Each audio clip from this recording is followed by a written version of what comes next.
When I was your age, they would say we could become cops or criminals. What I'm saying is this. When you're facing a loaded gun, what's the difference?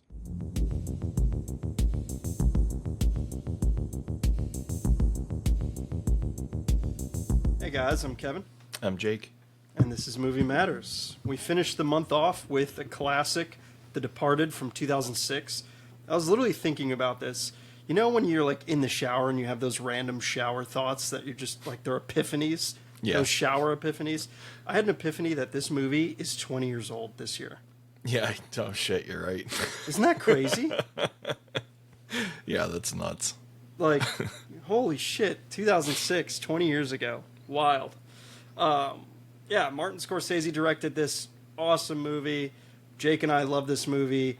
I've seen it a million times. I literally just watched it in November and was happy to rewatch it again. It's number 39 on IMDb's top 250, so another movie that's high on everyone's list. It's such a classic. It won 4 Oscars: Best Picture, Director, Writing, and Editing. Mark Wahlberg was nominated for Supporting Actor. He did not win. He lost to Alan Arkin for Little Miss Sunshine.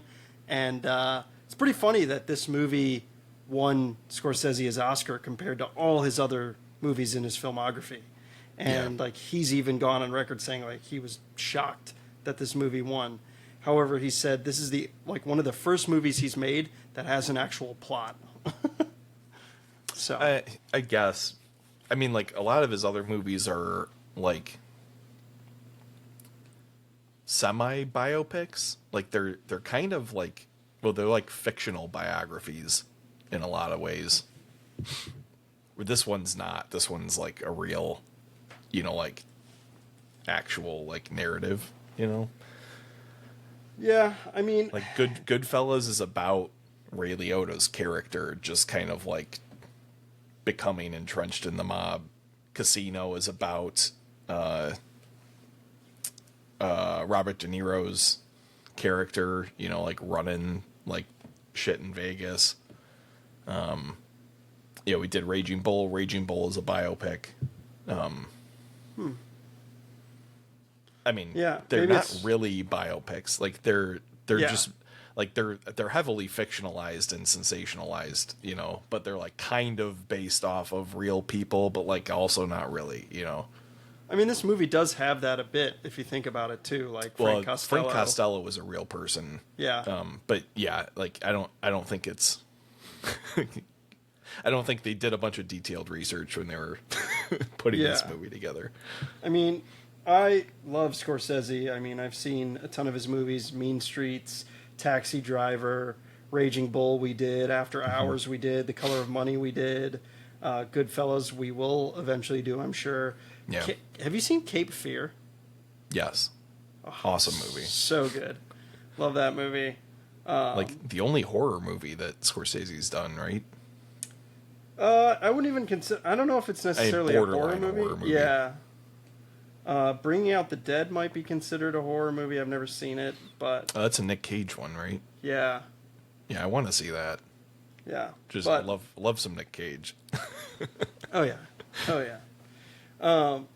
Yeah, I mean, this movie is also a remake from a foreign film called Infernal Affairs, which I watched last year.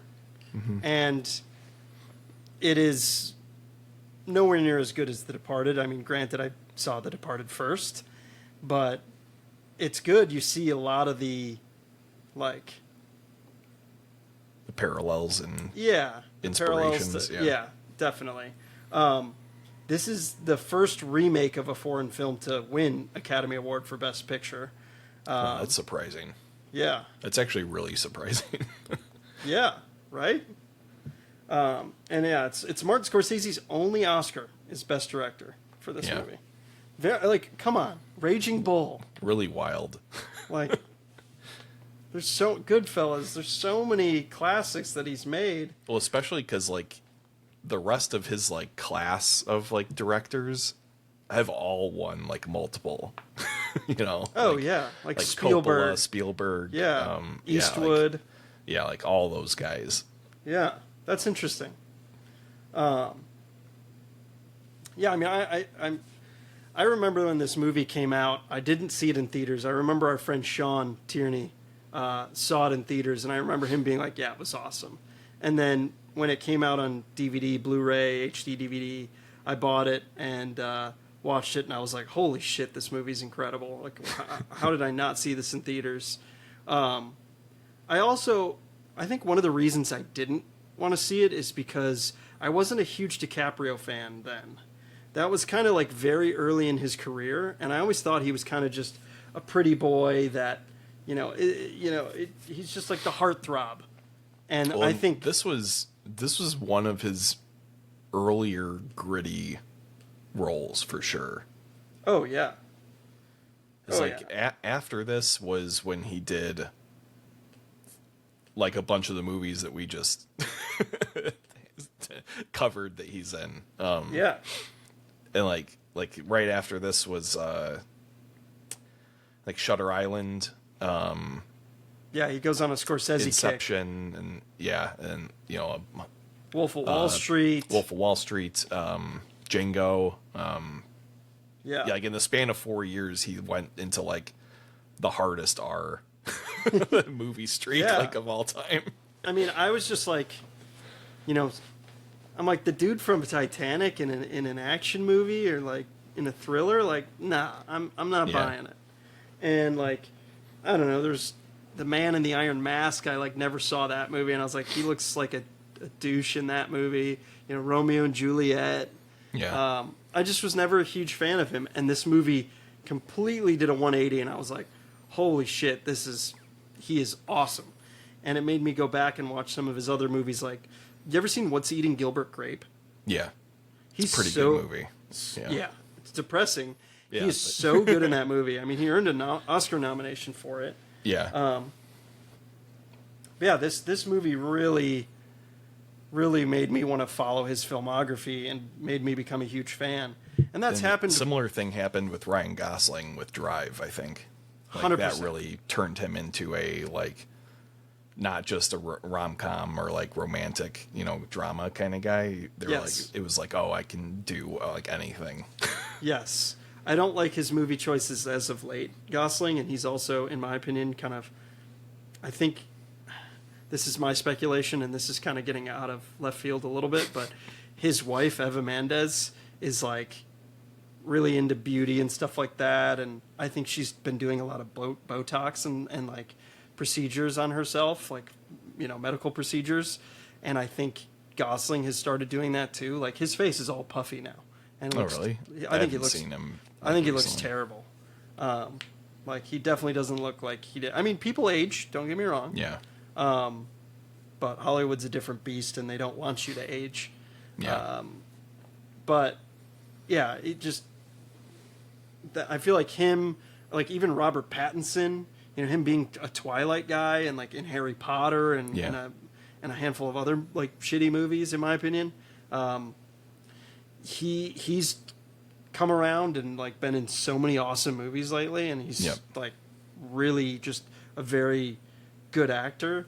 I think a lot of people do that with their careers, and I'm like I think that's awesome that they do that, and it's more and more so like in the past like 15 years or so.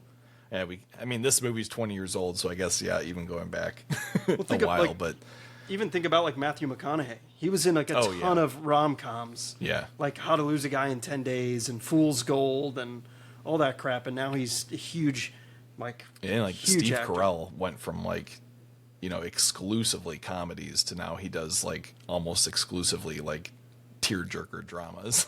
Yeah. Very interesting.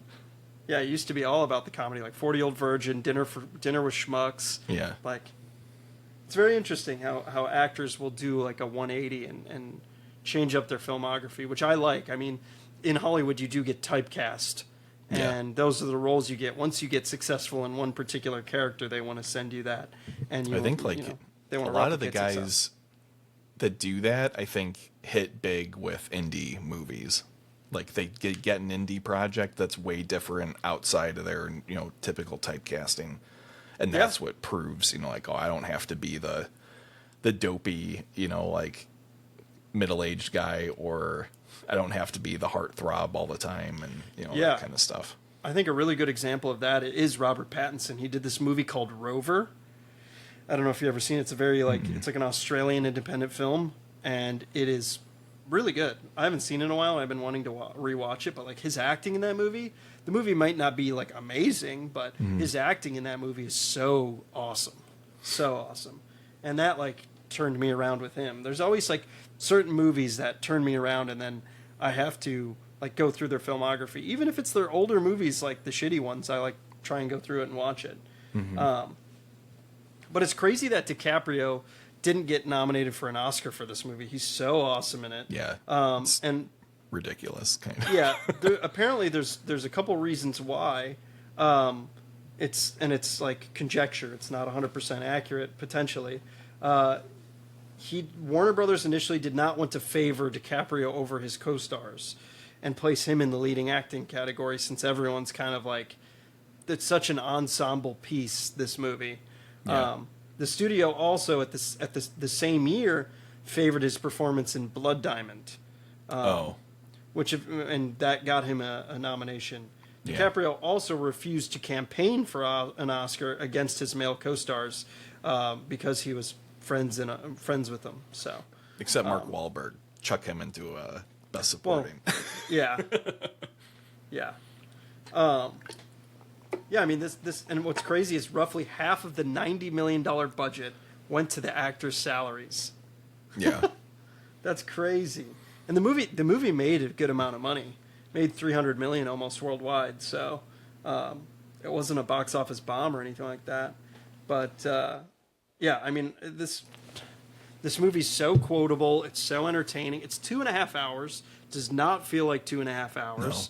No. This is like one of the most well-paced movies I've like ever seen. Now, what's interesting is this movie won for best editing. I really don't think this movie is, I mean, granted the pacing is good. I feel like some of the editing is so choppy and kind of bizarre. But it won. Thelma Schoonmaker is Scorsese's like go-to editor, and she won for this movie. And she's awesome. I mean, she's such a great, iconic editor. I don't know, like there's like in the shootout scene at the end, there's like a shotgun that shoots up in the air, and like there's a lot of quick cuts, and like there's dialogue that doesn't match in certain scenes. I feel like that's one thing I do when I watch this podcast, or for this podcast, is I watch movies strictly for editing. Mm-hmm. And that like sticks out to me on everything I watch. And certain things piss me off or bother me. It's like, come on, how could you make such an easy mistake? Like I watched The Rip with Ben Affleck and Matt Damon, and in my opinion, there's like I've talked to my buddy about this. There's a scene where Ben Affleck has a gun and he's shooting at this guy, and then all of a sudden the gun disappears or is holstered in his thing, and it's just it makes no sense. And like in this movie, like I said, there's some dialogue that just doesn't match up. Like he'll say something and like the ADR is off. I mean, you can't win with that every time. I get that. It's hard to edit in that way. But like this show I just watched on Netflix, there's like it's such lazy editing. There's a scene where he's in this truck, the main character, and he's trying to get around this other truck, and he goes to get around, and there's like this Ford F-150 coming this way, and he goes back, and then like 10 seconds later, he tries to do it again, and the same Ford F-150 is coming, and it's the same that's clip. That's lazy. I'm just like, yeah. What? Like that shit. Like it bothers me. I don't know. I guess it's a movie and it's a TV show. Like whatever, I can get over it. But still, that shit's like, come on, really, Yeah. really. Well, so it's funny that you say you don't think the editing's that great, because the editing in this movie is one of my favorite parts of it. I love. I mean, how clarification. It is great. There's just some weird spots in it that always bother me.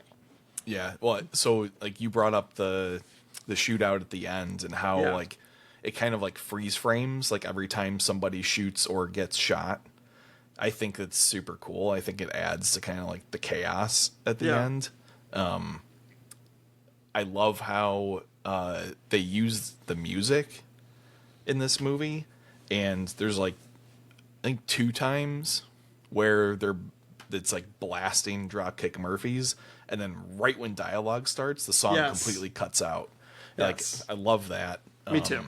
It's in the beginning when DiCaprio's going to his aunt's house or cousin's house. Yeah, she's like, oh, Billy. Yeah. And then it like cuts out. Yeah, And then the second time is when Costello and them are going to the drop at the end. And right before Costello goes, get rid of the fucking tail.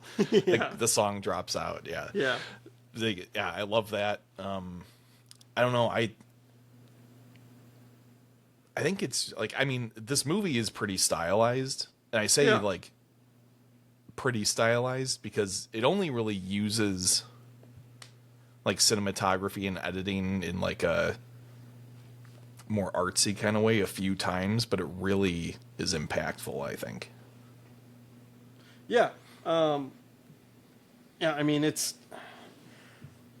would you say it's a masterpiece? I mean, this is like, I don't know, like objectively, I don't think this is his best movie. Agreed. Referring to Scorsese. I'd say it's his most entertaining.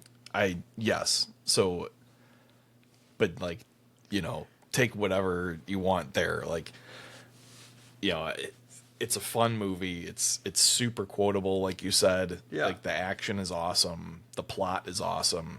But like, yeah, from like an objective, like, you know, just like cinema, you know, point of view, like, no, it's like there's for sure like some of his movies are more like cinematic. Like Raging Bull is like a absolute masterpiece. And like, you know, more of an art movie than The Departed is. Like The Departed's not necessarily like an art piece, you know. Yeah. And it's he's funny telling 'cause a story. It's more mainstream, this movie. Right, yeah. Yeah. I would agree. Yeah,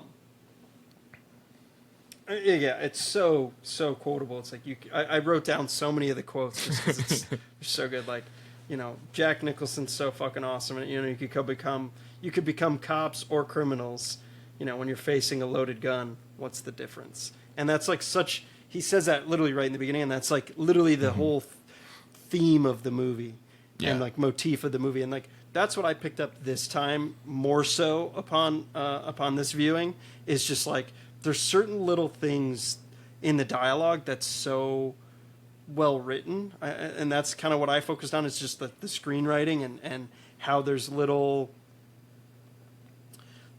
things, little dialogue or little dialogue scenes that foreshadow or like really tell a lot about a character.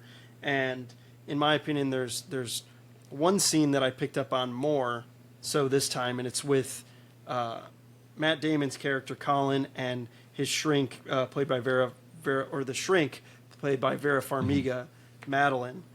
They're like on that date, and she's like, "Oh, you're trouble," you know. "Oh, I'll arrest you right now." Like I'm a cop. I can do whatever the fuck I want, basically. And that little scene, there was so much nuance in it, and I picked up so much more in the writing this time around. And that I was like, damn, like there's like little breadcrumbs that are being fed to the audience that this guy is really, really bad, and I like that, and it made me enjoy it even more.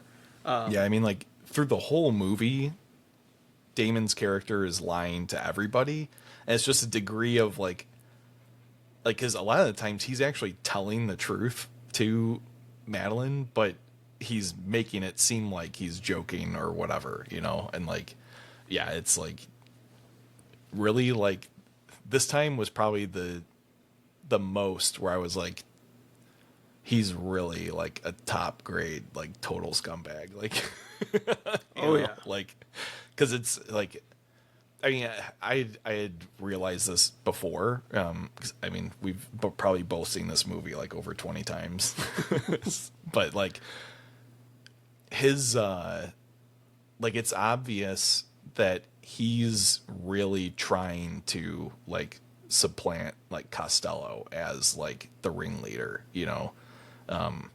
And it kind of shows the most when they're in the theater and he's like, you do this. And Costello's like, no, it's when he's on the phone with him at his apartment.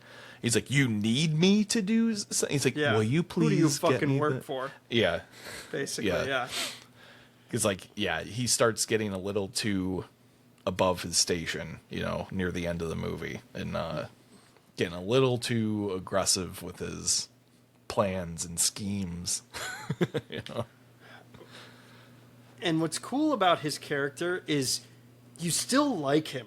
He's still a likable. Yeah. Like it's just because it's Damon, and Damon's such a likable actor. Well, he's charismatic. Yes. Yeah. He's such a piece of shit in this movie, but he's still. You get mad that he gets away with all this shit and how he's like manipulating everyone in this movie, but he's just so good. I don't know. It's like I like him in this movie. He's just so good. But he's such a weasel in this movie too.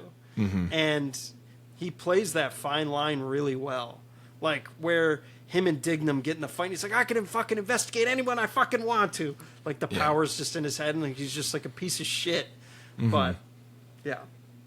But speaking of Dignam, Mark Wahlberg's character is hilarious in this movie. He is very quotable. He's like, you're a worker. You rise fast. Like a 12-year-old's dick. Like, Jesus. Like, Sergeant Dignam's got a mind of, or, a personality of his own. Yeah. Yeah. So good. Every actor is just they're at their A game in this movie. And one thing before we move on from Dignam, though. I think there's a few different parallels, and we'll talk about the other big one later, I'm sure. But there's a really interesting parallel between Dignam and Sullivan, Matt Damon, and Mark Wahlberg's characters. Where, like, you just said that, like, Sullivan is extremely charismatic, but, like, a total piece of shit. Where, like, Dignam is supposed to be a good guy. Like, he's kind of an asshole, but, like, he's clearly a good guy. Yeah. But, like, you don't really like him. Like, he's not very charismatic until the end. And, like, Yeah, that's a good point. There shouldn't be a spoiler alert here, but, like, when he shoots Damon, it's like, oh, yes. Like, Dignam coming through, like... Yes. And it's so, like... It's so earned, that moment. Yeah. And it's like, finally, like, where he was gone all this time, it's such a good payoff. Yeah. That's a great point. Like, he's such an asshole, and he treats DiCaprio like a piece of shit too. Yeah, he so treats everybody like a piece of shit. Like, it's a really good point. I again, all the characters in this movie are so great. Every single one of them are just very memorable. There's no one that's like. There's no one I dislike in this movie. Even like, Alec Baldwin, who's like not really in the movie that much, is so good. He's like, the past few times I've watched it, he's my favorite. He's like one of my favorites. Just his lines are so ridiculous. What are you, one of those fitness freaks? Go fuck yourself. Like, come on. Like, he's like, you have an immaculate record. I have an immaculate record. Like, just like the shit he says is My so son, funny. You are a cop. And Yeah. Nice. Yeah, he's so good. He's so funny. He's like, did you put a camera in the back? What back? Can I speak to you for a second? Can I speak to you for a minute? This whole thing up. Like, I'm gonna shove your arm right up your ass or something like that. It's just like, he's so good, and he's always so sweaty too. Yeah, he's like so sweaty in that particular scene. It's just hilarious. He's great. I fucking love this movie. So what's funny is, this movie takes place in Boston, but it's all shot in New York, believe it or not. Oh, really? This movie at the time. So, like, a ton of movies now shoot in Boston because they offer very good tax incentives. Yeah. New York offered a really good tax incentive over Boston at the time, and so they shot in New York versus this. And this movie changed Boston and allowed, like, they were like, all right, well, we want movies like this, especially with our culture. Boston, that accent and the city and the life. We want that to happen more. We want to have more films here, so they introduced a tax credit, a big tax credit, 25%. Pretty awesome. Probably allowed the town to get made. Yeah, exactly. Another classic. We will have to do that movie on this podcast soon. We should do a heist month. Ooh, great idea. That would be in it for sure. Great idea. Oh man, I'm trying to think what other movies we could do. Because there's so many good heist movies. So yeah, there's so many. Ocean's 11. I just rewatched all of them recently. Yeah. They're so good. Yeah. Yeah, DiCaprio. He goes undercover. I love his character. You know, he gained. So another reason, like he gained 15 pounds of muscle for this role. Like he was again a skinny, teen heartthrob, and then he gained a bunch of muscle for this role and became a badass. And he's so good in this movie. What is it? A period smashes the glass on the dude's face. Yeah, it's just so good. And like him beating the shit out of the two dudes, the guys from Providence. Yeah. Like that scene is awesome. And it's just him. You guys down from Providence? Yeah. Selling cannolis or something? Yeah. So good. And like that helps him get introduced to Costello, which is super cool. Yeah, the way he's written is just so good. Like you see him and Sullivan coming up together in the academy, or at least like in parallel in the academy. Yeah. And like you see his interview with Queenan and Dignam, where they both basically tell him like you're never gonna be a state trooper. Like you don't, like, you're way overqualified to be a state trooper. Like you would be a waste, and that's when Dignam starts kind of poking at him for his like double life, that he lived, as a kid, between his mom in like the rich suburbs and his dad in the south side of Boston. Mm-hmm. And like, dropping his R's on the weekends in the big bad Southie projects. Yeah. I love that. That's but yeah, sick. I mean, and like that whole sequence does such a good job of setting him up, and like even shows like how he's a hothead, but he can like control himself, when he needs to. And like, yeah, it's just it's brilliant screenwriting and like shooting, editing, directing. Like that whole sequence tells you like his entire life story in like 5 minutes, Yeah. Yeah, and like his descent into madness of being like the madness and chaos and stress of being undercover and like dealing with all these murderers and crazy people, and his acting within that is so good, and it's so well done. That's the other big parallel in this movie is he and Costello are on the same like self like demolition, and like they both kind of reach that like breaking point at like the exact same time in the movie, which is really cool. Like you see like DiCaprio's degradation isn't as like outward, like a lot of his like total like bottom like moments are kind of like private, where like Costello's like losing his mind like publicly, but like that's also a really cool parallel and like really well written. That's a good point. Love that.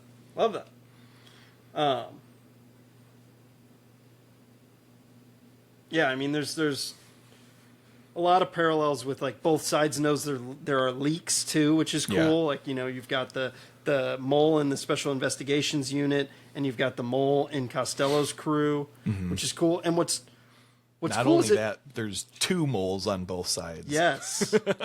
Yes, that's what I was just going to say. It's like there's so much more that is revealed, and which is so cool. Yeah, the duality between the two groups is like completely symmetrical, which I think is super awesome. Yeah.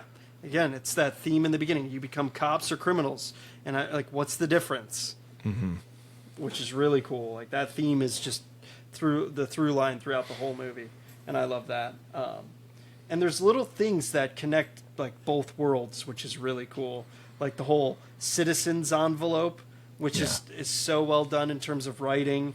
You've got the misspelling of it, and DiCaprio following the envelope, and then he finds out it's on Colin's desk, and he realizes he's the mole in the Special Investigations Unit. I love that. Mm-hmm. It's also like Costello being a protected FBI informant is crazy. So it's just, there's so many little layers that aren't like overly complicated and are like very subtly explained, but really develop this plot. Yeah. Mm-hmm. Yeah, I think that's the key, is that they're not overly complex. Like like some of the like machinations, aren't like super important, but like at the end of the day, like that guy's a rat, that guy's a rat, that guy's a rat, and that guy's a rat, Yeah. I'm not the fucking rat. Yeah. That interrogation of Billy at the restaurant is really cool. Yeah. And Jack Nicholson like ad-libbed a lot of that, especially the gun. Like that was a surprise to DiCaprio, which is super cool. That was completely improvised. And his just like uneasiness, DiCaprio's uneasiness through that whole scene is awesome. And what's cool is like DiCaprio earns his trust and respect with Costello, so much so that he gives him the tapes at the end, which is really cool. That he records like all of his conversations, which there's just so many little things that trickle down, and it's just brilliant writing. It's brilliant writing. I like that Billy has Madeline as a shrink, and you've got both the big moles on each side going for the same girl. Mm-hmm. Now, I want to ask this, because this is always a question I have when I watch it, and I'm pretty confident with my answer.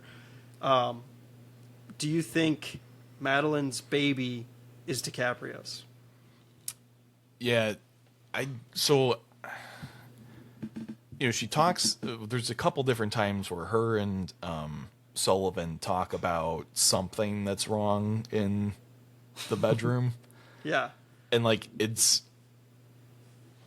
not really clear what the problem is.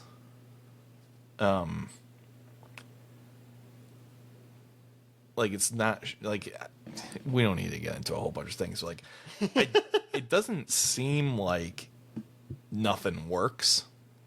Like if you get what I'm saying, but she does say one time that kind of does imply that. Yeah. I don't know. If I had to just guess, I would say, it's probably DiCaprio's, and that's probably why she like locks herself in the bedroom at the end and says like, I thought I was the liar. And then she like locks herself in the bedroom, because she was willing to lie about, who the father was. Yeah. And I think her crying at the funeral really reveals it, and like her walking away from Sullivan at the end. I think also, so like that whole thing with Damon and Madeline and like Vera Farmiga in the bedroom behind closed doors, he is impotent. And I read that Damon wanted, like that was his idea, is for him to be impotent and not be able to, for better lack of a term, get it up. So I think every time I've watched it, I'm like, it's DiCaprio's baby. Yeah, it's gotta be. It's gotta be. So, very, very, like, it's sad. Let's get to the kills in this movie. Yeah. The deaths in this movie are pretty brutal. Yeah. They're very hard hitting. Especially Queenan dying, getting thrown off the building, is wild and very unpredictable. And it's really widens the plot because it's like, all right, I'm gonna get you out. You're gonna be done. Like I'll get you out of behind being undercover. But then the one guy that really knows who he is and can get him out and help him, who wants to help him, dies. So DiCaprio's just stuck, and it's Dignam gets suspended. Exactly. So he's totally stranded. Yeah.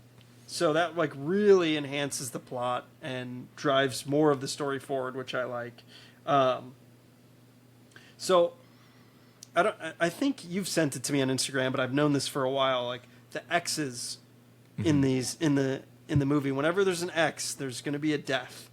Yeah. Or like there's very foreshadowing of a death.